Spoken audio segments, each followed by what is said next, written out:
নমস্কার বন্ধুরা, আবারও চলে এসেছি নতুন একটা রেসিপি নিয়ে। রেসিপিটি সম্পূর্ণ দেখবেন। আজকে আমি শেয়ার করব আপনাদের সঙ্গে আলু, বেগুন এবং কলাইয়ের ডালের বড়ি দিয়ে কাতলা মাছ কীভাবে রান্না করলাম। তো রেসিপিটি সম্পূর্ণ দেখবেন।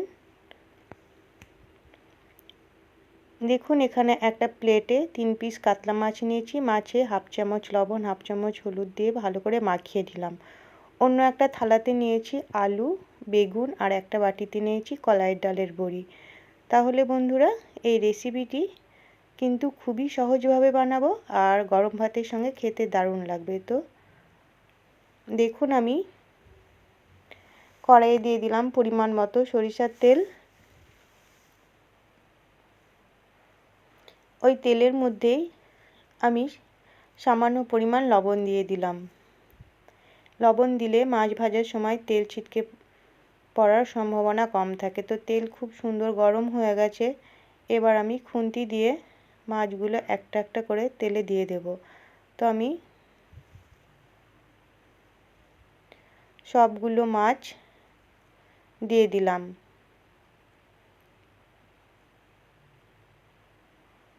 এবার মাছগুলো ভালো করে ভেজে নেব। কিছুক্ষণ পর মাছগুলো উল্টে দিলাম।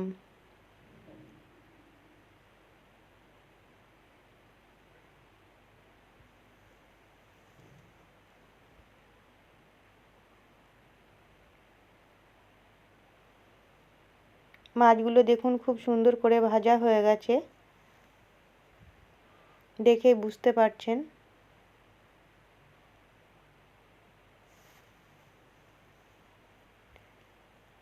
অন্য পাত্রে মাছ তুলে নিলাম।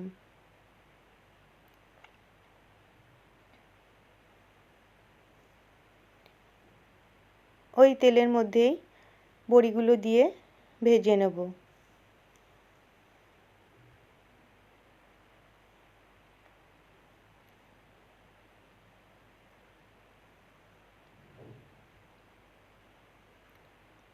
বড়ি ভাজা হয়ে গেছে, বড়িও তুলে নিলাম।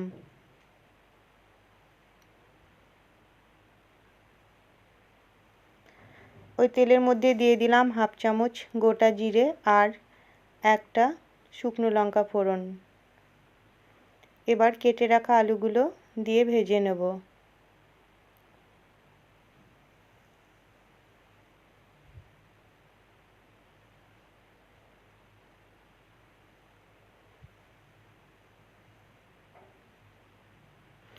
আলুগুলো একটু নাড়াচাড়া করে দিয়ে দিলাম সামান্য পরিমাণ হলুদ গুঁড়ো। আবারও একসঙ্গে ভালো করে নেড়ে দিলাম। আলুগুলো দেখুন খুব সুন্দর ভাজা হয়ে গেছে। এবার ওই আলুর মধ্যে দিয়ে দিলাম আদা আর কাঁচা লঙ্কা বাটা। এখানে কাঁচা লঙ্কা আমি 5টা দিয়েছি। আপনারা যে যেমন ঝাল খাবেন সেই মতো লঙ্কা দেবেন। আর আদা দিয়েছি পরিমাণ মতো। এবার আদা আর কাঁচা লঙ্কা আলুর সঙ্গে একটু ভালো করে কষিয়ে নেব, যেন আদার কাঁচা লঙ্কার কাঁচা গন্ধ না থাকে।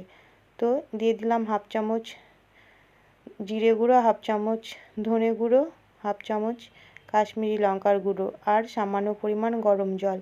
এবার একসঙ্গে আবারও ভালো করে কষিয়ে নেব মশলার সঙ্গে আলুগুলো।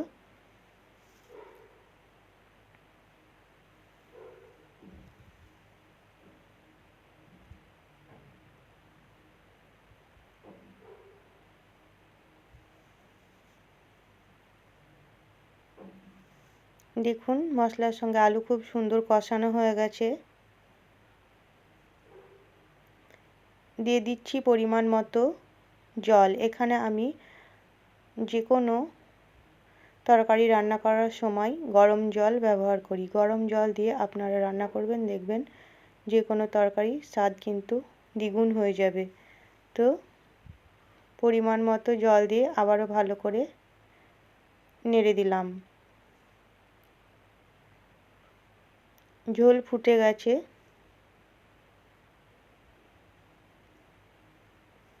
এবার আগে থেকে কেটে রাখা বেগুন আর ভেজে রাখা বড়িগুলো দিয়ে দিলাম।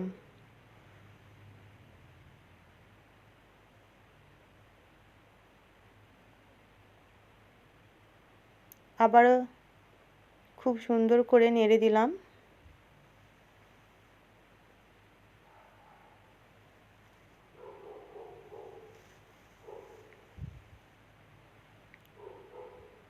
আরও 3-4টে চেরা কাঁচা লঙ্কা দিয়ে দিলাম, কারণ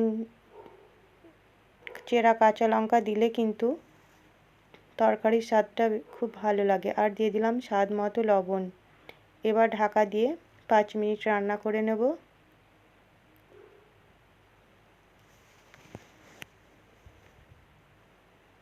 5 মিনিট পর ফিরে আসলাম। দেখুন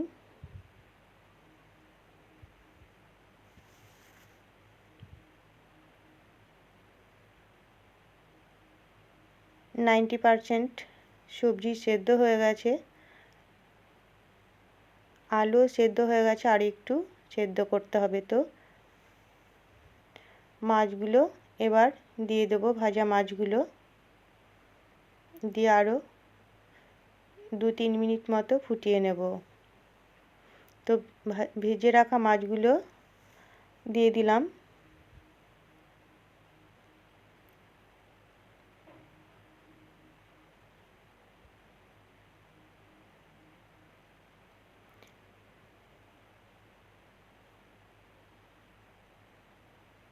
আরও 2 মিনিট মতো মাছের সঙ্গে আলু বেগুন বড়ি ফুটিয়ে নেব। তো দেখুন বন্ধুরা, তাহলে কত সহজে তৈরি হয়ে গেল আলু বেগুন কলাই ডালের বড়ি আর কাতলা মাছের সুন্দর একটা রেসিপি। গরম গরম ভাতের সঙ্গে খেতে কিন্তু এই রান্নাটা বা রেসিপিটা খুবই ভালো লাগে। আপনারা অবশ্যই একবার এভাবে বানিয়ে খাবেন, দেখবেন খুবই ভালো লাগবে। আর আমার চ্যানেলে নতুন বন্ধু হয়ে থাকলে চ্যানেলটিকে সাবস্ক্রাইব করে পাশে থাকবেন। নামিয়ে এবার অন্য পাত্রে সার্ভ করে দেব। আর রেসিপিটি ভালো লাগলে লাইক শেয়ার কমেন্ট করবেন। সম্পূর্ণ ভিডিওটি দেখার জন্য আপনাদের অসংখ্য ধন্যবাদ।